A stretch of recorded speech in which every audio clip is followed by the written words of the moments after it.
Hail, fellow hollowed Tarnished warriors, and welcome back to the aureate splendor of Elden Ring. Last time on Elden Ring, we began our adventure as a walking pincushion, made possible by the Albinaric archers that blanketed the snow-concealed liturgical town of Ordina. After a narrow escape, we drag our haggard body onward to find ourselves upon the dense canopy of Miquella's Erdtree. Thrusting ahead through its gnarled network of branches, we're received by Knight Loretta, the ever-faithful royal guardian of the Erdtree. After conquering Loretta in a jousting contest, we descend far below the canopy of the tree, into the Elfale Brace. After forcing our way through a militia of holy sworn Erdtree knights, we descend further down the bole of the tree, where a concentration of rot has pooled far below.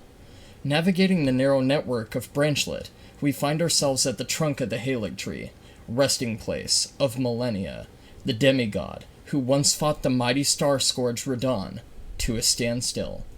And after a destructive titanic clash with the mighty swordstress, seemingly felling her, we begin to proceed to the resting place of Miquella within the tree, when Melina's scarlet blooms thrice, signifying her ascension to godhood as the goddess of rot. Before we set off to the crumbling skies of Fair Missoula far above the clouds, I just want to say something in regards to Melina. Her physical form, born of Radagon America, and a being of Empyrean blood, has writhed infested with the scourge of the scarlet rot from birth. Blooming the third time, she emerges a being of purity, and I feel like the scarlet blossom has a lot of symbolism in that regard. And there's a natural beauty to the perceivedly putrid kaleidoscope of Aeonian butterflies that reside within her wings. When you stop to appreciate it, it's truly a majestic mosaic. That having been said, I'm glad that Godzilla tier kaiju Giga Super Cunt is dead. Without further ado, let's begin our ascension to our ass-kicking session that awaits within the thunderous stratospheres of Fair Missoula. Welcome back to Elden Ring. So, before we take off, I just want to show you guys a couple things. And this is kind of stupid, and I definitely want to showcase this before we begin, because I feel like this is very important. So, as you guys know, as you've been watching the playthrough, I've been struggling with the whip-type weapon for a while. And I found out that the whip is very, very stupid, and it's very, very underpowered. No matter how much you upgrade it, it's just too ridiculous. Its commitment is way too strong, its recovery is way too fucking heavy for a weapon that's that light. And this is kind of what I mean by that. So, let's dig into my gear real quick, and I'll show you what I mean. So, we're rocking the Nagakiba. We are rocking Mogwin's Sacred Spear. And we are rocking the Wing of Estelle as our light weapon. We have the Dragon Communion Seal to boost the power of draconic incantations. We have the Rivers of Blood. Trust me, it's no meme. We're not going to be using the skill and just mopping everything. And we finally have access to Azur's Glintstone Staff. Next, we're rocking a crossbreed between the twin set of D and Blood Knight Hoslow. So this is our fashion that we're rocking with, and I can't wait to show you guys that. As for our charms, which are going to be pretty much unchanging from here on out, we have the Crimson Amber Medallion for a little bit of health boost. We have the Rotten Winged Sword Insignia that we got from Millicent's questline. We have the Lord of Blood's Exaltation to pair with the Nagakiba and the Rivers of Blood. And we have the Moon of Noxtella, and it'll make sense in a minute why I'm now finally using this. So, this is my character level. And before you guys see my character level, I know it's ridiculous. My level currently is 232. Now, normally, in a typical average Elden Ring playthrough, you would be around level 170, 160 by the end of the game. But because I have done literally everything, all I can do, all the side content, all the caverns, all the optional bosses, everything, I've thoroughly explored every single fucking area, and on top of that, I have grinded a bit. Now, the only thing that really matters in terms of attribution is your vigor stat. So going through Miquella's Erdtree, my health was at about 45, maybe 50 vigor, so I've now invested 10 more points. Mind is at 30 to give us a well-rounded amount of FP with which to cast our spells. Our endurance is 40, namely for the weapons we're rocking and the equip load. Strength is at 24, which is about as low as I can possibly get it to gain access to the weapons I want to use. Same with dexterity. Our intelligence is at 70, so I can finally show you guys some of the sorceries available in the game, which was the plan from the beginning. Our faith is 35, which is relatively low, and our arcane is at 30, also relatively low. So there is going to be no more character investment from this point out. I will be using my runes, namely primarily on resources. So, basically, let me now show you why whips are fucking stupid and why this game sucks. And this is going to get into exactly what I was talking about. And then I'm going to pull my katanas back out so I can show you guys exactly what I mean and how much of a difference this makes. So mind you, that these are whips. Whips weigh a third the weight of what katanas do, correct? So, you can see here, compared to the Rivers of Blood katana, which has a weight of 6.5, which you would assume to be a slower weapon, right? As opposed to a whip, which has a very light weight value of 2.5. Granted, I'm power stancing the whips, yes?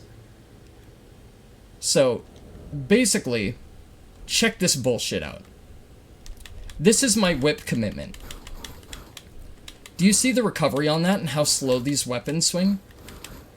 Okay, now check this out real quick. And you're gonna think this is fucking stupid, and this is where you're gonna understand exactly why I'm kinda pissed off about this, and why this game is so broken. And I don't mean to get back on the tangent of this game sucks or it's constructed poorly, because we just started playing. I haven't even had a chance to get pissed off yet. But basically, essentially, check this shit out. So, we're gonna pull our Nagakiba back out, and watch this. I just want you to watch this. You see how much lighter of a recovery there is for heavier weapons? It's ridiculous. These weapons have twice the recovery speed that the whips do, and the whips are 3 times lighter as a weapon. It makes no sense. Like, the combat construction of this game is just fucking poor. Anyway, that's what I wanted to showcase. So essentially, it's not that I'm, shitty at the game. I mean, I am. And it's not that the bosses have been ludicrously ridiculously challenging or anything like that. It's simply a matter of the game is just fucking absurd when it comes to the weapon values and the weight system and the encumberment and the recovery frames. So, before we get rolling, I just wanted to showcase that a little bit so you can understand exactly why I'm so frustrated. And I'm not trying to demonize the game, I'm just simply trying to understand why it works the way it does and why they've constructed it the way that they have. So without further ado, let's go up to Crumbling Fair Missoula.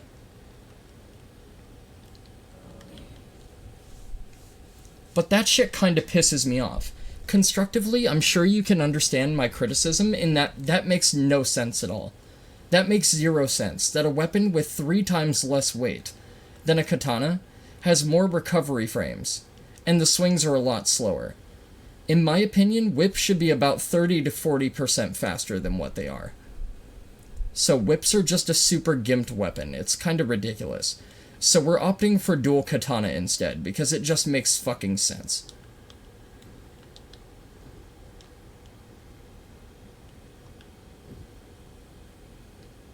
Also, when we get up here, I kinda want to get a view of our locale before we take off. This game is very beautiful, and it definitely deserves to be taken in.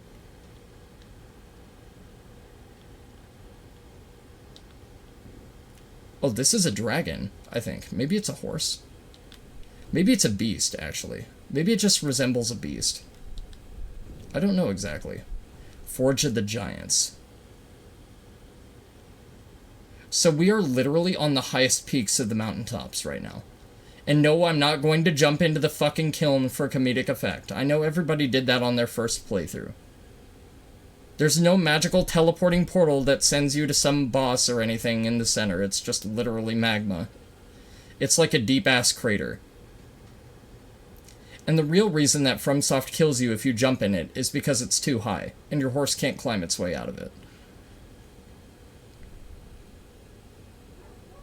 It's basically a fast travel to death, is my point. So let's get rolling, shall we?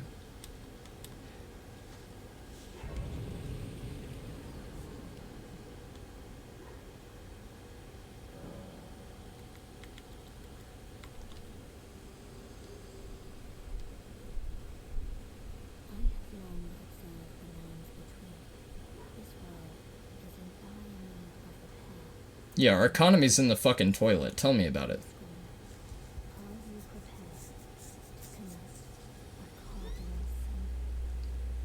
Ready as I'll ever be. I've done everything in the fucking game. Did you not hear my preamble?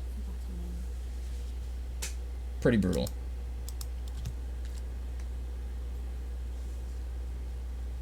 Now we're gonna...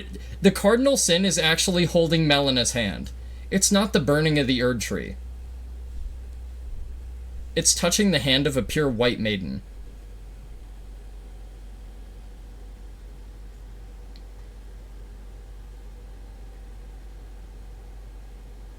See, I don't know why the bodily connection of her and us makes the kiln ignite, but it does. There's probably some sort of hidden symbolism, or there's probably some sort of, like, story connection as to why this enkindles the pot, but I'm not entirely sure. So I'm sorry that I can't thoroughly explain this as much as I would like to. 'Cause I'm ignorant and unintelligent. But her hands are burnt, obviously. Like, they're pre-scarred, so...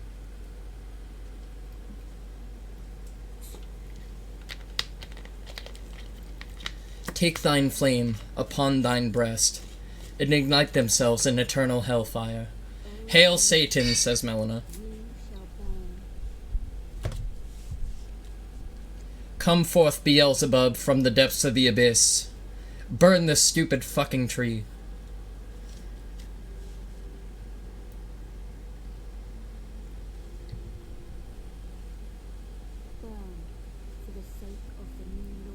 So this is basically destroying the Golden Order, essentially. This is like a symbological overriding of what the Order represents.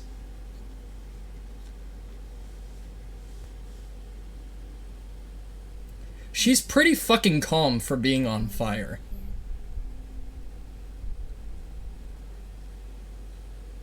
Don't touch me, asshole. You're on fire. You're gonna get your fire on me.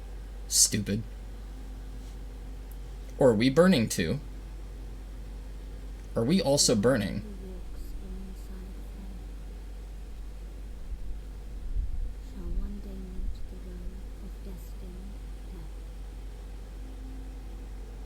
That's so cool looking.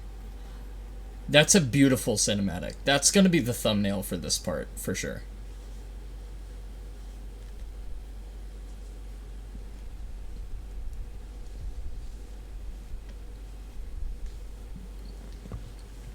So, as she said, that the burning of the Erdtree, and the one who walks beside the flame, shall surely walk the path of the Lord, and eventually meet destined death.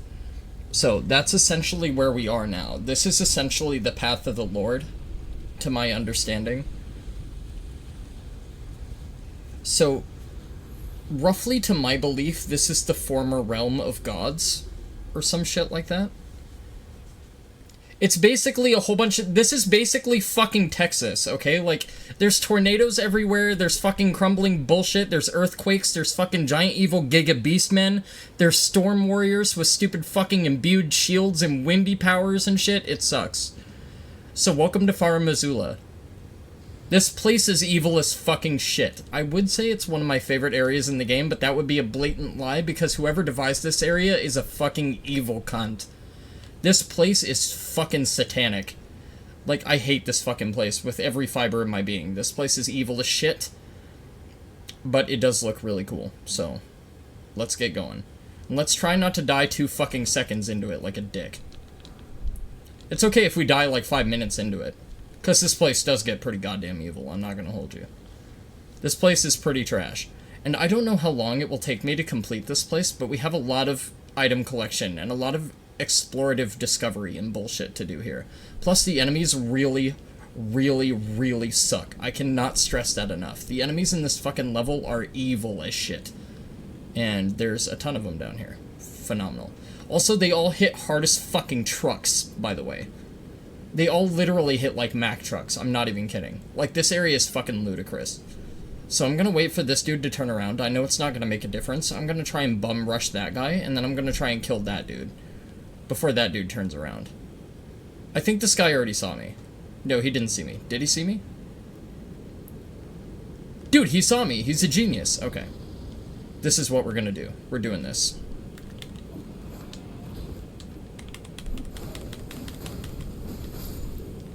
Look at that. Beautiful. Finally, we get to play like an Elden Ring enemy.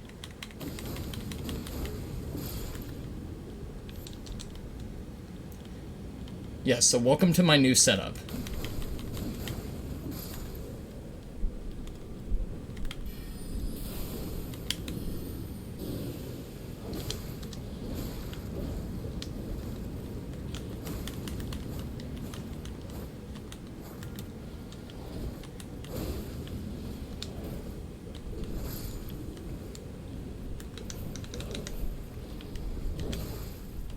Nice tracking there, homie. God damn. I keep forgetting that I have Bloodhound Step. Is my problem. I keep forgetting that I have that. Alright, so that room is now done.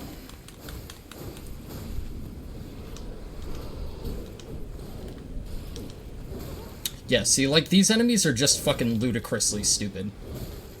That's exactly what I'm talking about. They just do a whole bunch of whirly-durly cartwheel flips and shit. They're kinda assholes.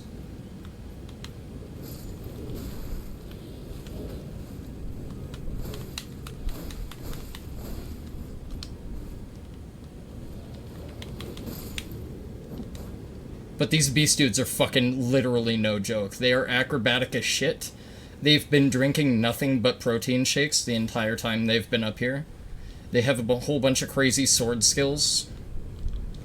And they have a whole bunch of crazy lightning-proof dried livers. Okay, thank God. There's a side of grace. That was only like 5 beast dudes. If you guys want an idea of how bad Far Missoula sucks, they gave you a checkpoint after 5 enemies. That's how evil this fucking place is.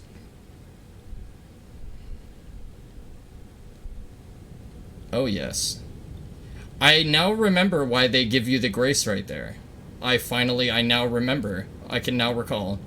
Okay. So we're gonna come in here. We're gonna buff up. And you'll see why in just a minute. We're gonna rock Blood Flame Blade. We're gonna pull our other blade back out. We're gonna pull out Latenna. And we're gonna take a few steps forward and get fucked by a giant thunder dragon, because of course. What are you, fucking new here?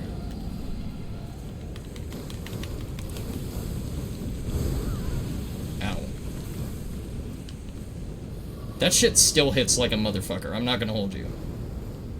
This thing ain't even close to dead either. We have a hell of a fight ahead of us. I don't know what that is.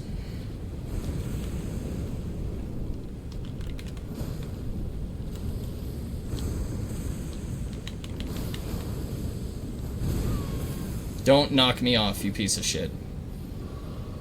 How much health do you have? God damn. Fuck. I'm rocking Blood Flame, damn it. I was gonna say, you're not done, are you? That looks like a follow-up.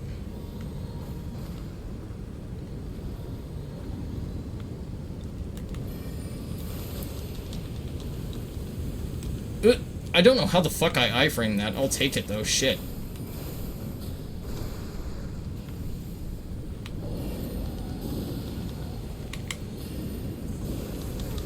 Yeah, that's gonna really fucking hurt. I can't tell how to dodge that. The fuck? He's just sitting there hanging out for 20 fucking years. I mean, to be fair, he's fighting like a typical fucking Elden Ring enemy. Where they just hang up in the sky for 20 fucking centuries, and then they attack. Bastards. That's gonna sweep all the way across, isn't it? Oh no, okay, it just shoots out a shockwave of bullshit. That's fine. We can deal with that. Hey, Latenna, would you mind putting in some fucking work, homie? Come on, homegirl.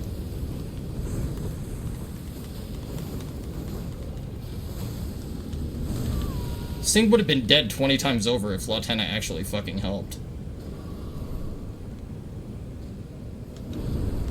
Yeah, that's the dive attack again. I'm okay with that.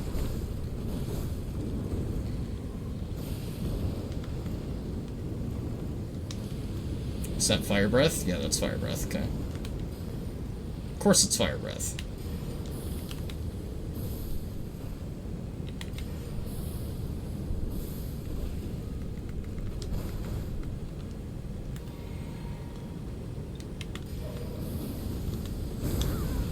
why could I not roll right there? Okay, it didn't read my drink input for shit. That's cool.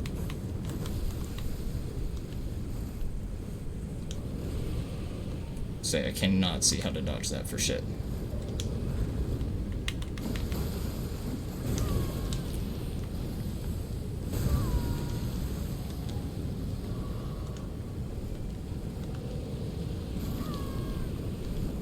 I'm not gonna lie, this game is a little bit fucking ludicrous with that kind of shit. There was so much lack of read right there, like it just would not register like any of my inputs for shit. Okay, that looks really cool and all. But could you, like, die sometime this fucking year? Holy shit. I will add that this dragon is optional and you don't necessarily need to fight it, but if you don't fight it, you're not a man.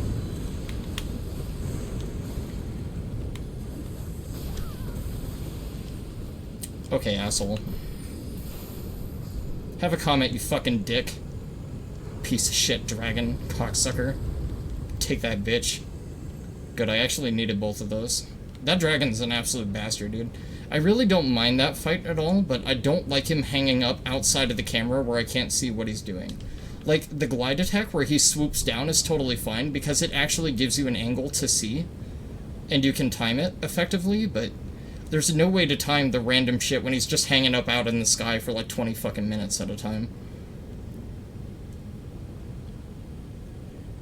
So this place is kind of like a burial site for beasts, but it's in the sky, which is kind of cool, cosmetically and aesthetically. But again, this place sucks. I'm not going to say it's super cool, because it's not super cool. It's super bullshit. And I don't like it very much.